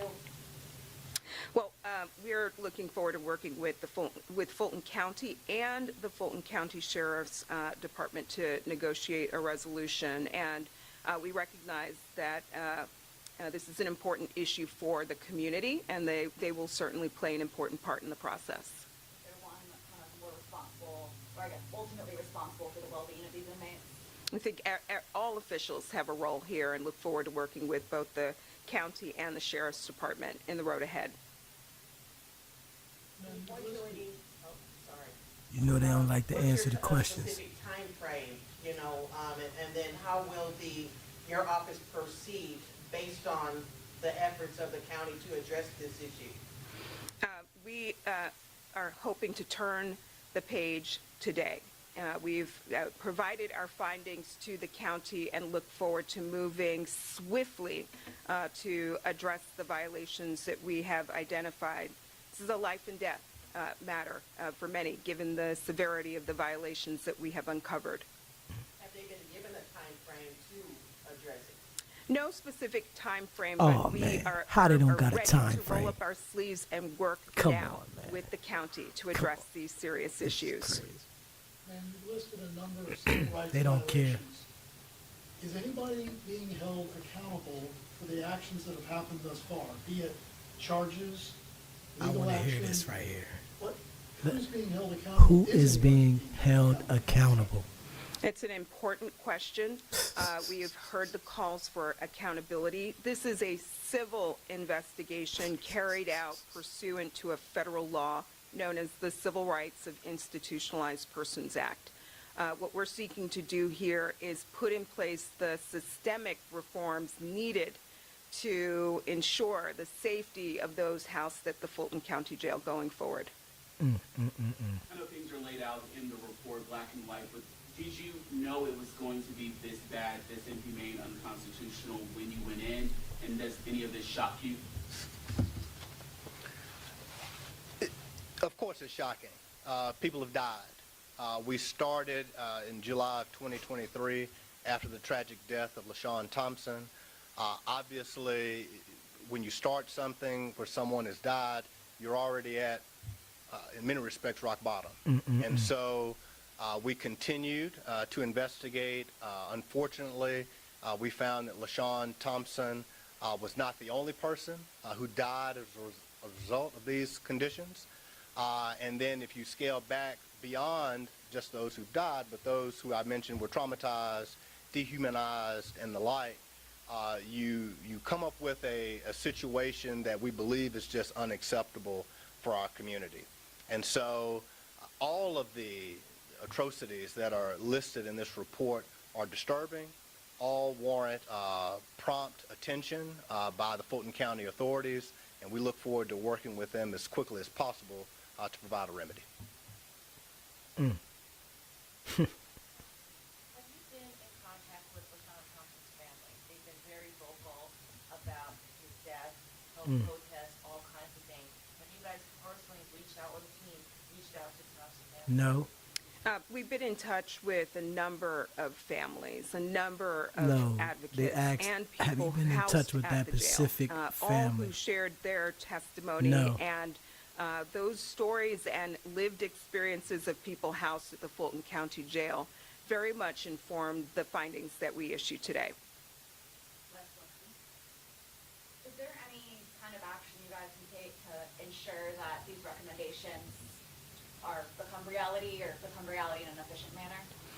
Well, as I said, we are prepared to roll up our sleeves and begin working today with Fulton County officials to address these violations. But we hope our findings report sends a loud message to other officials across the country about the need to ensure that conditions for people housed in jails in our country need to comply with the Constitution and need to comply with federal law. If nobody is held accountable, at the end of the day, that Fulton County can put in place the reforms, measures, and best practices necessary so that it might stand as a model for other institutions across the country. There's no fines or anything. They weren't able to comply or anything like that? This is a civil investigation, and the remedial measures set forth in our report include policy changes, training, staffing measures, and other action steps necessary to cure the violations. Thank you. Yeah. They're not that concerned because nobody was held accountable. If they were concerned, somebody would have had to take responsibility for the conditions, the sheriff, the person that they elected. But they're not holding nobody accountable. And you see how she dodged all the questions. You know, she answered. It's like they're professionals at dodging these questions. When they're asked something, they answer to something else. That's because they know that the jail is just out of control. The jail is out of control. And they know this. Let me see what it say. Hold on. Yeah, check this one out right here. Check this one out. Meeting over here. Fulton County Sheriff Pat Labatt went head-to-head with county commissioners at today's board meeting over his plans to move hundreds of inmates to facilities in Mississippi and South Georgia. Some of the commissioners opposed the idea and the millions of dollars that would be spent to pay for the transfers. Fox 5's Deidre Dukes is live at the Fulton County Government Center with the details. Deidre. And we heard from some commissioners and also public defenders who represent most of the detainees at the Fulton County Jail. They expressed their opposition. But the sheriff says that this is the best way to address the ongoing crisis by moving some of those detainees out of state. Now, we also heard from an inmate who described jail conditions at the facility. The walls are crumbling down, and inmates are creating shanks out of the walls. A Fulton County jail inmate who has been at the facility for about 16 months described the deteriorating jail conditions during Wednesday's commission meeting. So you can go inside of the wall and get you a knife. You can go inside of your light and fix yourself up something and stab somebody next to you. Fulton County Sheriff Pat Labat told commissioners he wanted them to hear from the inmates themselves as he seeks more than $30 million in additional funding to move inmates out of the Rice Street facility. It's about safety, and first and foremost. Sheriff Labat told commissioners that transferring inmates would allow jail staff to address the unsafe conditions at the jail while allowing the sheriff's office to make needed repairs and upgrades. The sheriff wants to relocate 800 to 1,000 inmates to a jail in South Georgia and a correctional facility in Tutwiler, Mississippi. That is up to the Board of Commissioners to see where they want to lean in heavily, but ultimately they have better programming, safer facilities, and we can actually get back to creating a safer space at our own facility. But the plan is getting pushback from Fulton County Public Defender's Office, which represents about 90% of inmates housed at the jail. Atlanta Judicial Circuit Public Defender Maurice Kenner has filed an emergency petition to prevent the Fulton County Sheriff's Office from transferring clients who are represented by his office out of state. He urged commissioners not to approve funding. Because it doesn't make good legal sense. It doesn't make good fiscal sense. You may save a penny or two on the front end, but I promise you, you'll pay on the back end. Now, we also learned that just within the past few weeks, the sheriff's office, working with the solicitor's office, the courts, and the DA's office, has been able to release more than 200 detainees who initially could not make cash bond. That's the latest here at the Fulton County Government Center. Deidre Dukes, Fox 5 News. Now, this coon right here knows the conditions of the prison, and he still doesn't want the inmates to be moved because I guess he would have to give up the case or travel, but he doesn't even want the jail to be fixed. These are the people that are in position.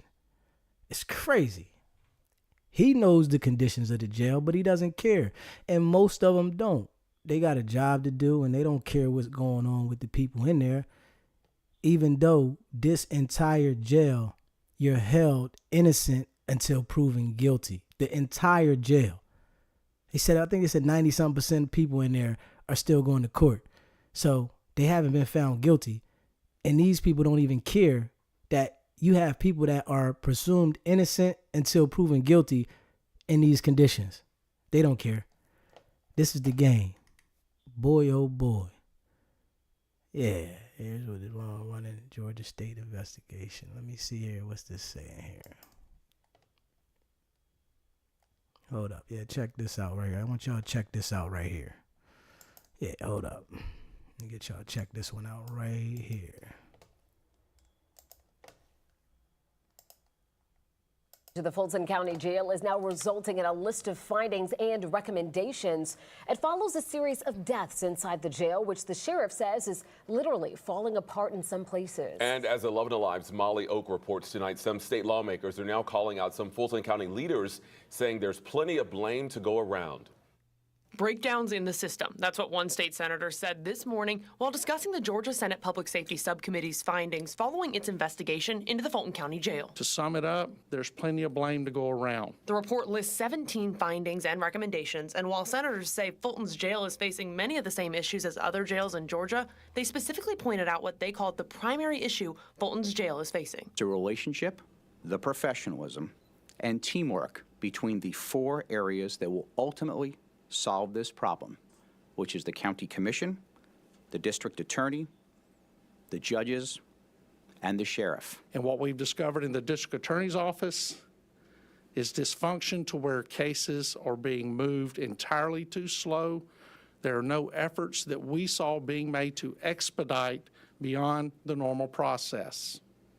This must be changed. The Fulton County Sheriff also used dysfunction as a descriptor. However, he pointed to a different agency. There is dysfunction between anybody that does business with the Board of Commissioners, 4 people in particular.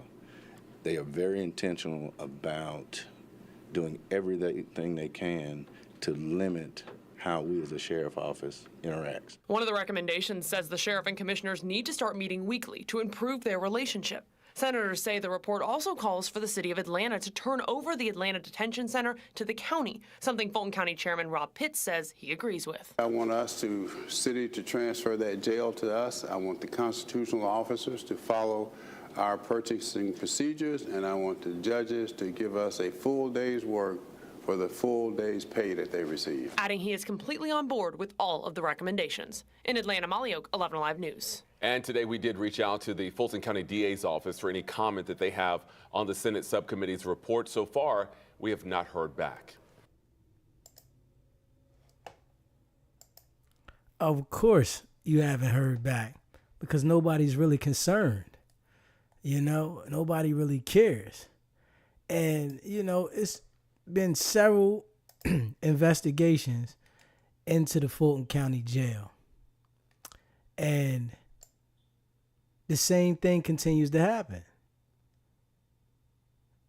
People getting stabbed, killed. I showed the one video earlier. They had found 10 crack pipes on the pod. Like, come on. 10 crack pipes, and they were official crack pipes.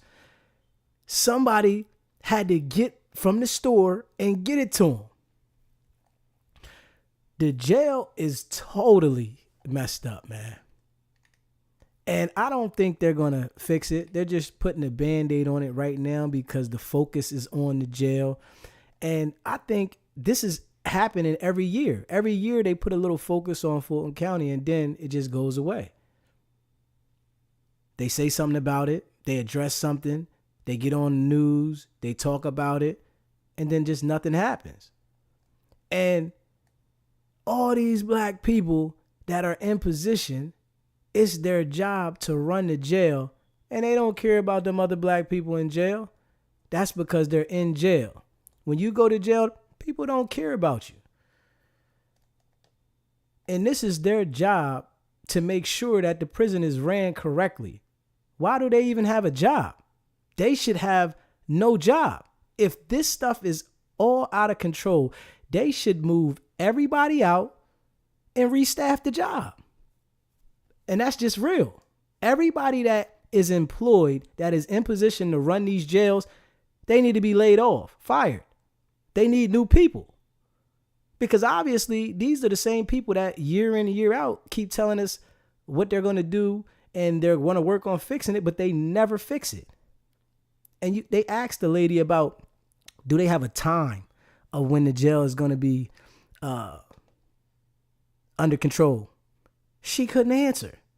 They don't even have a plan to get things under control. It's just that we're going to go as we go. And you're dealing with people's lives.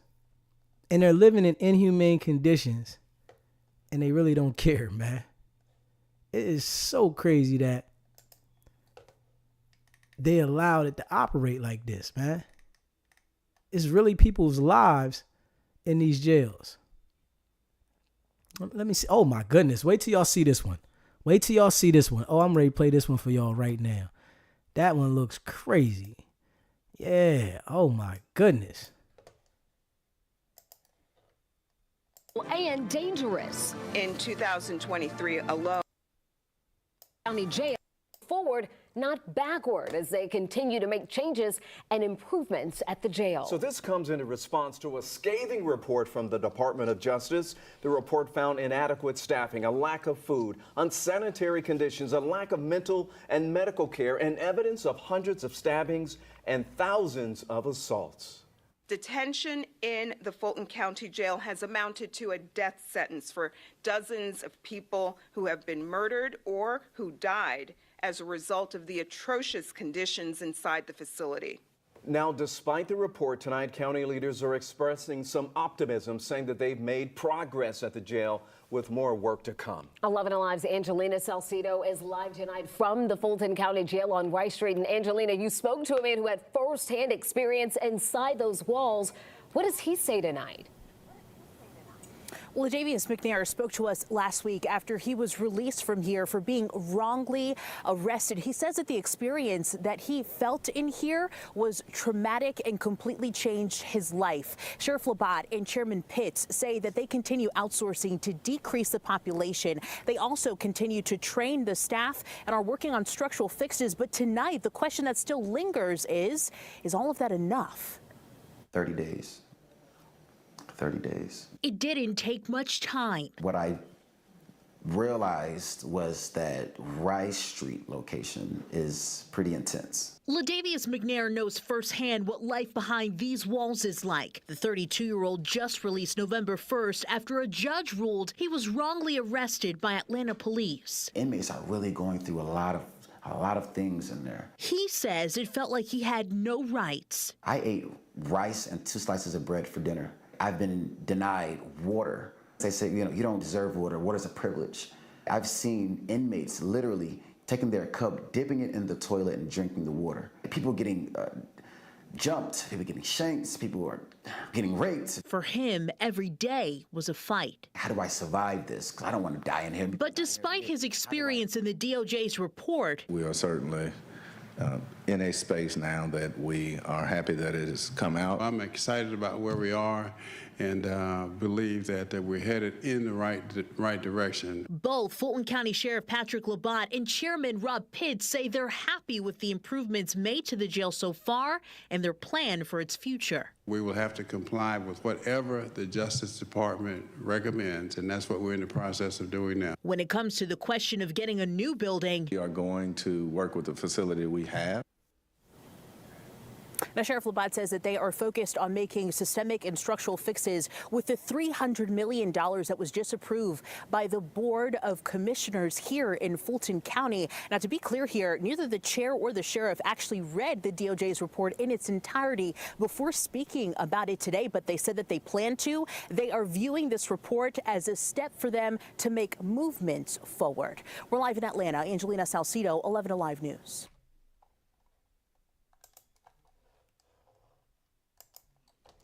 Yeah, they're treated exactly like animals. Crazy. They're treated exactly like animals. And you know how animals act in the wild. They're trying to survive. If you go into Fulton County, you better get with whatever gang is packed up and you better get you a knife. You better get down. And that's what they're showing. They're showing it on the news. You have to get into that environment and adapt. If you don't adapt to that environment, going to that jail, you're going to be a prey. They're going to prey all over you. So you have to get down with the program. And this is no way to reform anybody. And think about this now. Everybody, or 90-something% of the people in the jail, they're waiting to go to court. They haven't been convicted of anything. This is inhumane, man. For real. Yeah, this is totally inhumane. Of justice investigation into the Fulton County Jail. The Fulton County Jail. The report says Fulton County and the Sheriff's Office failed to protect detainees. Officers often used excessive force and they subjected people to unsanitary and dangerous living conditions. 11 Live's Grace King joining us live from Rice Street. And Grace, there has been a back and forth now over whether Fulton County actually needs a new jail facility. So what does this report have to say about that point? Well, the Fulton sheriff says this is a moot point because they're making renovations, but the DOJ says they don't think they actually need a new jail as long as they make changes and make changes quickly.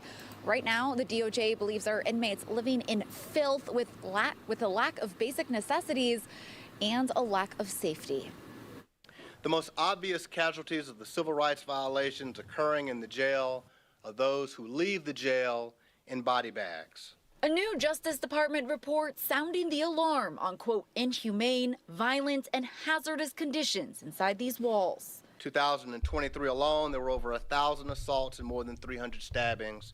U.S. Attorney Ryan Buchanan says those figures are nearly double the national average, creating life and death scenarios before people even go to trial. Detainees in the Fulton County Jail lack basic necessities like working toilets and sinks and are exposed to flooding, standing water, mold, and what can only be described as filth. Buchanan shared stories he described as shocking. In one shocking case, while an officer sat in an observation tower, a man was killed with his hands and his feet bound. It's not found until his body was extremely cold. But these stories are no surprise to Georgia's NAACP president, Attorney Gerald Griggs. We all know what happened in the jail. We were looking for the DOJ to take action that is concrete. Griggs says his team helped connect the DOJ with families affected by the jail conditions. There's a systemic issue that's happening at the jails, happening over and over and over and over again, and we should not have pretrial detainees going into the jail and coming out in body bags. He's glad the report is now public, but worries it won't be enough. My concern is that the DOJ did not file any action, both on the civil side or the criminal side, to force that type of change, where they could have consent decrees or somebody held accountable for what happened in the jail. And while the DOJ might not be able to force those changes, Griggs hopes state lawmakers or even federal lawmakers might get involved to propose some legislation that would ensure this situation doesn't happen here or anywhere else. Live in Fulton County, Grace King, 11 Alive News. All right, Grace, thank you so much. Meanwhile, Fulton County officials responding to the report late this afternoon. Chairman Rob Pitts and Sheriff Pat Labatt said they have been anticipating the release of this report. The sheriff says they've been handed a list of more than 100 improvements to make, and they've already started working on some of them, like lowering the jail population and updating use of force reporting. Brett. None of this is new. This is decade-old problems, some that predate certainly the chairman and I relationship. But ultimately, it also said, and it was also pointed out very, very poignantly, these are fixable opportunities. And so that's what our plan is as we get ready to move forward. The sheriff saying some of these items will take time. Sheriff Lott says his office is ready to work with the facility that they have. The county has approved $300 million in renovations for the Rice Street Jail. You can watch full comments from the sheriff and Fulton County Commission Chairman Rob Pitts on 11 Alive Plus. We also have Jay's full breakdown of their report also streaming right now. Just search 11 Alive on your streaming device to watch for free. Hey, man, he even said himself, this has been going on for a decade and it hasn't been fixed. They said they got 100 things on the list that they were informed that they need to correct. But people are dying in this jail. They need to correct getting that contraband in there. And this is what's out of control because the knives is what's killing people. How is they're saying that they can go inside the wall and get knives? I don't know how they do it. I don't know how it goes down. If anybody knows how that happens, let me know. They said that they can go inside the wall and get knives. Come on, man. And this is supposed to be a place that you're held until you go to court. You're not found guilty. You're supposed to be held because you're innocent, and you're held because you can't make bail to go to court. Fulton County is totally out of control. And we got to be honest, man. Fulton County is out of control. All the way. All the way. And they don't even have no concern to really get it right. They just putting a Band-Aid on it for the DOJ. But they don't care. These people just come to work every day to get the check and go home. That's it. And when people got them kind of positions, they should be making sure that you see effect from them being in position. Not just they coming to work every day and just talking. It's certain things that can be done. If something was to happen to one of their family members in the jail, then they would want to get on top of it. And it's crazy that it has to touch home for people to want to get involved, and they know that the jail is out of control. You know? That's crazy. Yeah. Like, for real. And it's deep. Let's see what Judge Glanville said. Hold up. Let me see if I can get that on there. Oh, I can't get that on there. I can't get that on there because the music gonna mess me up. Nah. I wanted to get Judge Glanville on there too. Let me see. Hold up.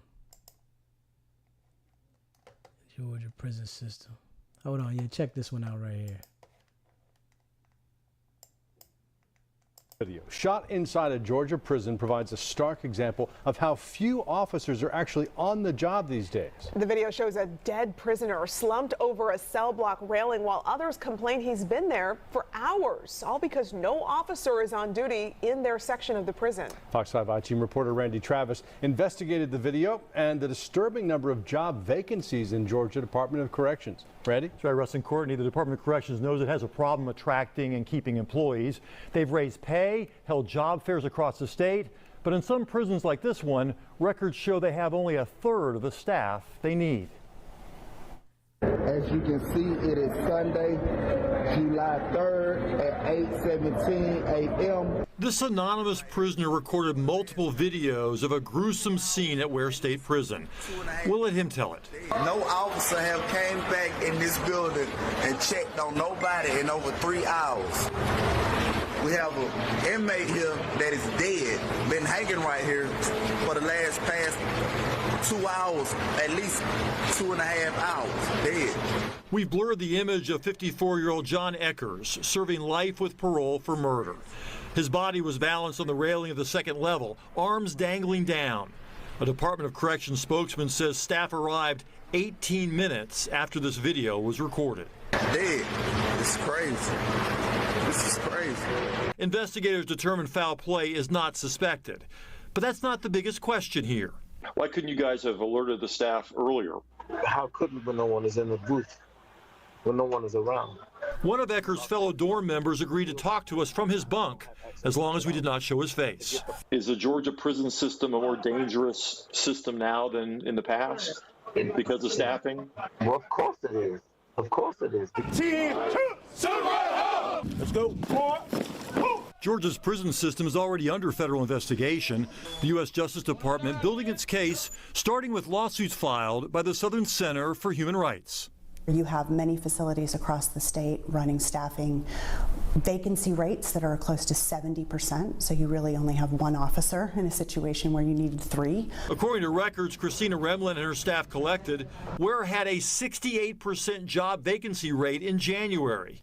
The DOJ investigators actually paid a visit to Ware days before Eckers' body would be left hanging over a railing for hours. I can't imagine a more dramatic illustration of the total crisis of violence and chaos inside of our prison systems. The Department of Corrections turned down our request to interview Commissioner Timothy Ward. In a written statement, a spokesperson said, "We remain committed to ensuring the safety of both staff and offenders, and we continually evaluate any need for improvement in our processes." I think the Department of Correction is trying to manipulate the free world to saying that it's not a problem. Before he finished his sentence last year on drug charges, Andrew Richardson said he was stabbed by a fellow inmate multiple times. And I was bleeding out in 3 ways, like the cartoon, the water coming out the cartoon, just bleeding, bleeding, bleeding, bleeding, bleeding. I'm passing out. He went an officer 100 foot away from me. No help. He said the lack of officers made life more dangerous than when he first went to prison nearly 20 years ago. And for anyone who doesn't care about what happens to inmates, if a federal investigation determines civil rights violations, Georgia taxpayers could be on the hook for a lot of money. I accepted my punishment. I took it. Now it's time for the Department of Correction to take their wrongdoing and to fix this. They seem to be trying. By joining the Georgia Department of Corrections, you become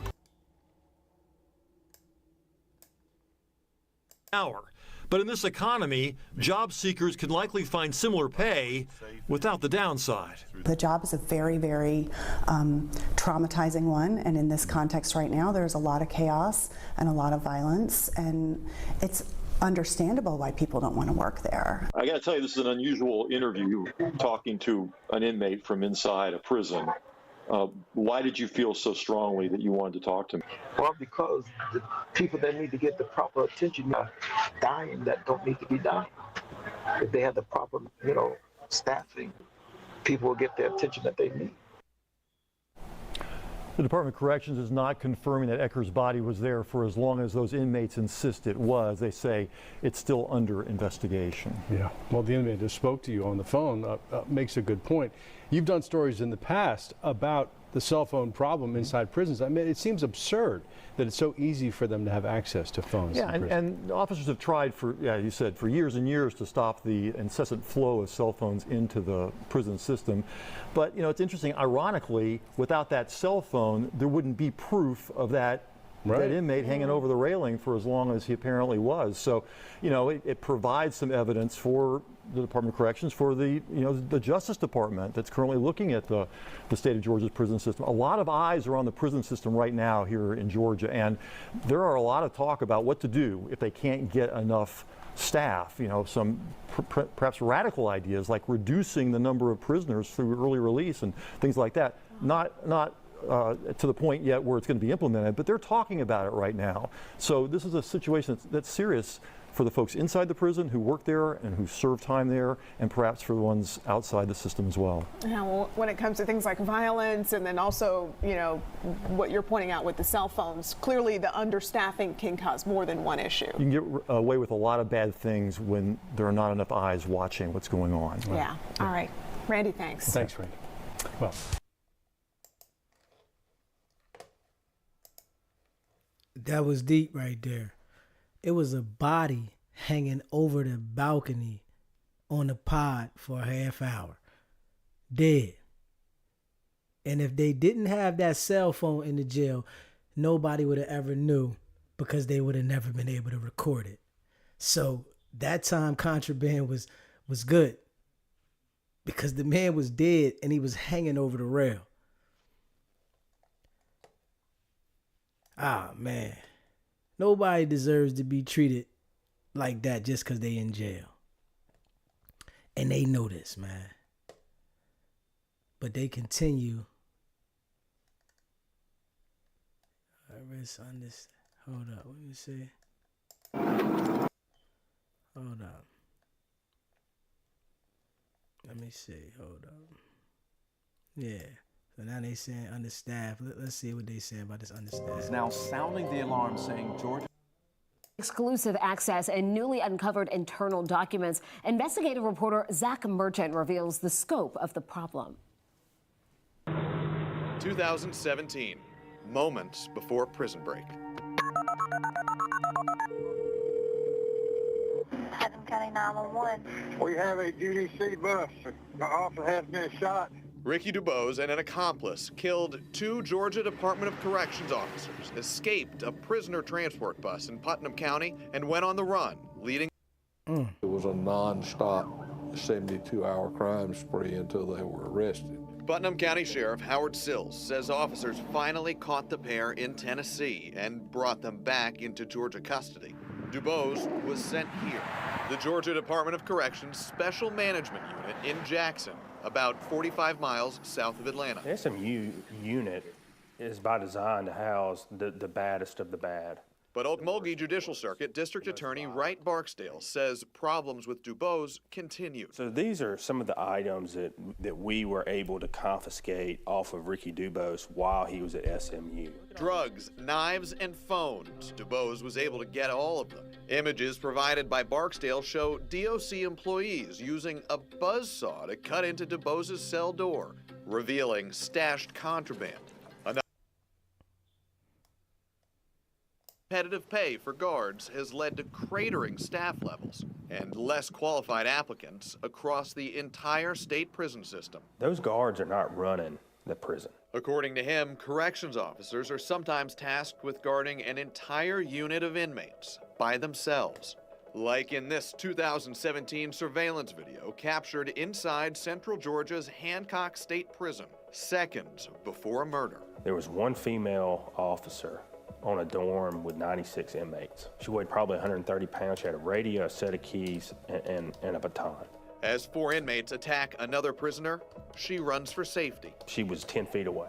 There was nothing she was going to be able to do about that. She was all alone. Yeah. State records show that from 2012 to 2022, the number of Georgia correctional officers dropped by more than half, putting lives at risk. You know, when your loved ones go away, you think somewhat, you know, what you see on TV or hear or whatever, that they will be safe, but they're not safe. Michael Archer's 26-year-old son, Ryan, had just 6 months left on his sentence when he was killed in December at Coastal State Prison near Savannah. He's ready to move forward. Just didn't get his chance. Many never do.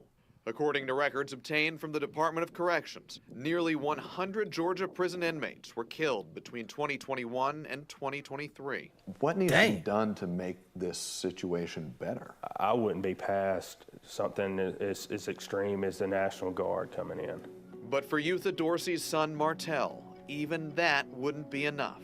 She says he'd been approved for early release and was waiting for paperwork that would never come. The DOC confirms he died here in November at South Georgia's Calhoun State Prison. Our loved one made a mistake in life. They have to go away and do their time, but at the same time, they deserve to come home. Now, the actual chances of the National Guard getting involved here are probably pretty slim. But DA Wright Barksdale is making the larger rhetorical point that, in his view, the situation inside Georgia's prisons has reached a crisis. That's why he's asking state leaders to raise pay standards for guards in the hopes of replenishing their ranks and making the situation inside our prisons safer for everyone. For the 11 Alive investigators, I'm Zach Merchant.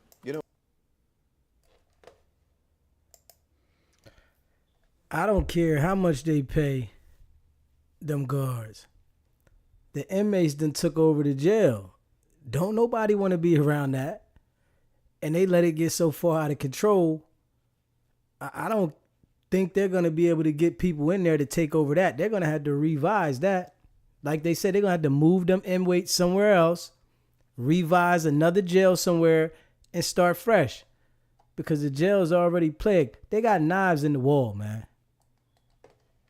I ain't never heard of that. That's how you know Fulton County is just out of control. Yeah. What they say? Hold on. Somebody fighting for survival in there. Hold up. Let me see what he said. Tonight, we're hearing from a man who spent time in the Georgia prison system and experienced the violence that we have been reporting since 2003. He says that inmates stabbed him multiple times, leaving him with permanent damage to his hand. It's a story you'll only see on WJCL 22 News. Brooke Butler reports. Not only does Alex Stetz have this scar on his hand, he also has marks on his shoulder, back, and head as a result of the attack. He's sharing his story with us in the hopes it inspires positive change. I'm just grateful to be out today and being able to be a part of my family's life and do the right things. Alex Stetz has been a free man for a little over a month now. He spent a year in Georgia prisons for a crime he committed in 2020. It was one of the most impactful experiences of my life. Even though his time in prison was short, he carries permanent reminders of his time behind bars. Got nerve damage. Both of these fingers are like numb. I can't close my hand any more than that. Shortly after he arrived at the Georgia Diagnostic and Classification Prison in Jackson in June of 2023, Stetz says a group of inmates approached him. I had 2 or 3 gang members with knives standing in front of me trying to extort me. Stetz says he told the men he didn't have anything for them, but when he tried to walk away, someone comes behind me and sticks me right in the neck, man. But how long had you been in the prison at that point? I had been in the housing dormitory for maybe 30 minutes, you know. So this is day one? Yeah. He said thankfully 2 workers walked by as he was being attacked, causing people to scatter. I said, listen, I've been stabbed multiple times. They're like I'm bleeding everywhere. Yeah. And they took their time walking up to the gate and unlocked it. When he got to medical, I get there, right? Yeah. And the nurse, the charge nurse is like, man, I just got the blood cleaned up from the last guy. This is a copy of Stett's medical report. It states Stetz had multiple puncture wounds on his back and neck, also cuts to his head. Stetz says the discharge nurse at the hospital told him he would need to see a follow-up specialist for his hand. I've got an appointment set up for you. Make sure they get you there. But he says that didn't happen. When I went to medical the next day, of course, to check everything, and I told him, I said, listen, they said I got a appointment with a hand specialist. I'm like, oh, we don't see anything. We don't see anything. After about 4 weeks inside that prison in Jackson, Stetz was moved to another facility, one he says was less violent. It was a work camp, a county-run work camp, and the people there extremely kind and really doing their best to make a safe and comfortable environment for the inmates. But Stetz says during his time in the Georgia prison system, he noticed there often aren't enough correctional officers. I mean, there was times like on the weekend, there would literally be 3 guards. He also said air conditioning isn't always guaranteed, and beyond that, the quality of food at the majority of all of the state-run facilities is extremely poor. He believes those issues could be contributing to the violence inside facilities like the one in Jackson. What better way to keep a populace miserable than to keep them hungry? Of course there's going to be fighting and violence. He says if these issues were addressed and if prisons added more programming for inmates, he believes fewer people would wind up in his position. I'm, in full support of paying some form of debt to society, but that shouldn't include inhumane living conditions and fighting for your survival. We got a statement from the Department of Corrections regarding all of this. They said in part, quote, it's important to note that our population consists of 75% violent offense convictions with almost 30% who are gang affiliated. Individuals who come into our system with violent offenses rarely give up their criminal activities. Therefore, our staff work diligently each and every day in these facilities, ensuring our commitment to safe and secure operations remains at the forefront of our mission. You can read what they had to say about air conditioning and the food quality on WJCL.com. Back to you. Brooke, thank you. And during his time in prison, Stetz, telling WJCL 22 News, investigates that he was part of a Georgia Southern court. It issued a 12-page report that provided recommendations on how to address the issues plaguing the state prisons.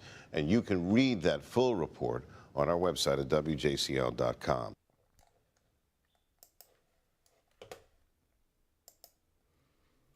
Yeah. Now you hear what he said. He got stabbed in there. The prison is just out of control. And it's been going on for so long. They don't want to do anything to fix that. And it should come down on all the people in position that are not addressing this. This should be on the agenda, at the front of the agenda, not at the back. This should be at the front. Figure out how to get this under control. Because people are dying. Yeah, people are literally dying. See, yeah. People are literally dying. Yes, they are. People have died since a new administration took over in 2021. That's more than any other metro jail of its size. Well, Fox 5 I-Team reporter Randy Travis asks why. Last April, friends held a rally outside the Gwinnett County Jail in memory of a man who died inside, Sherry Strahan's only son, Dion. It's been hard. I feel like I don't know much more than I knew on the day that he died. Strahan was in jail to face aggravated assault and weapons charges. Serious crimes, yes, but ones that don't carry the death penalty. During his months behind bars, his mother says Strahan would constantly call to complain jail staff ignored his deteriorating health. He wasn't just a number, he was a human, and he deserved medical care. An autopsy would reveal Strahan died of a ruptured ulcer. His mother later received this letter, written by a former cellmate and signed by 18 other inmates, claiming Strahan was once laughed at by a deputy when he tried to get help. And Strahan worried they weren't trying to find the source of the problem to his pain, but just kept attempting to give him random medications. The night before he died, he called me, and we were excited because he said that they said that there would be a doctor there the next morning that would see him. So I was, up early waiting for a call from him, and that's when they came and rang my doorbell, and he died at 5:50 a.m. that morning. Strahan would be the second of 7 inmates to die last year in the Gwinnett County Detention Center. That's 3 times more than in the larger DeKalb County Jail, nearly twice as many compared to the even busier jail in Fulton County. An 8th Gwinnett prisoner died in January. Is there a clear reason for so many deaths? Well, for one thing, nobody died from COVID. In 2020, 2 people passed away here at the Gwinnett County Jail, compared to 7 people last year. So did anything change in 2021? Well, a new sheriff took over. Sounds like you've got an issue compared to the other counties. It's unfortunate that we have even 1 death, okay? Just even 1 is 1 too many. But to say that we have a problem, no. Kibo Taylor became sheriff with a vow to change the culture inside the jail. Before he took over, the county paid millions of dollars to settle civil rights lawsuits filed by inmates subdued by the jail's rapid response team. Taylor disbanded the unit on his first day in office and encouraged deputies to get more involved in settling inmate disputes. Instead, dozens resigned, including Nina Anderson, worried about her safety. And I'm thankful for that because I got out in one piece. Anderson spent 22 years with the sheriff's office. In 2019, she took home the Deputy of the Year award. 2 years later, she retired in lieu of termination after suggesting a superior was having an affair and then denying she said it when confronted. But Anderson insists she was planning to quit anyway. I just walked out the door one day crying, heavy-hearted, and with a lot of regrets. At that point, only 1 inmate had died. 7 more would follow. 1 ruled a suicide, 2 others suspected overdoses with drugs smuggled into the jail. The rest, including Strahan, still under investigation by the GBI or Sheriff's Office. In the same time period, DeKalb had only 2 deaths. DeKalb did? I'm shocked, actually. She blames at least some of the deaths on not having enough staff to properly monitor prisoners. This December memo required deputies work overtime until March. They're frustrated because of the mandatory overtime and staffing shortages. Kind of make them a little more scared, a little more wary. There's no way I'm going to sit here and tell you that we've gotten everything right.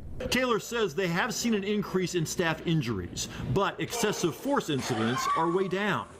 He's yet to fill 114 positions since taking over last year, or about 13% of its workforce. But other jails can't find enough staff either. We've not found any issues as far as the staffing levels that we can say that had anything to do with this. So far, no one has sued over any of the 8 deaths. Sherry Strahan is waiting to read the GBI report before deciding if what happened to her son was an unavoidable tragedy or something someone inside this building could have or should have prevented. In Lawrenceville, Randy Travis, Fox 5 News.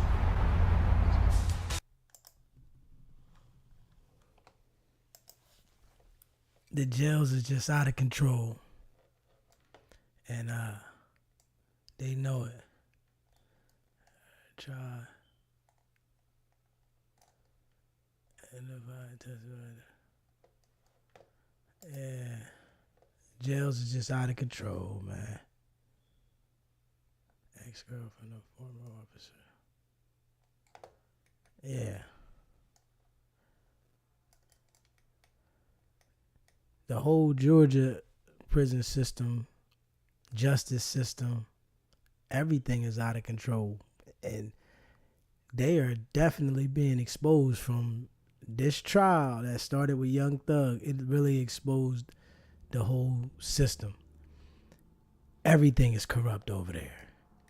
Everything.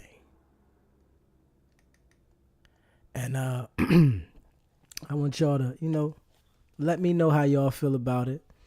Share this video so some other people can see it, and I would appreciate it. And I appreciate everybody that watches the channel. I appreciate everybody that subscribed to the channel.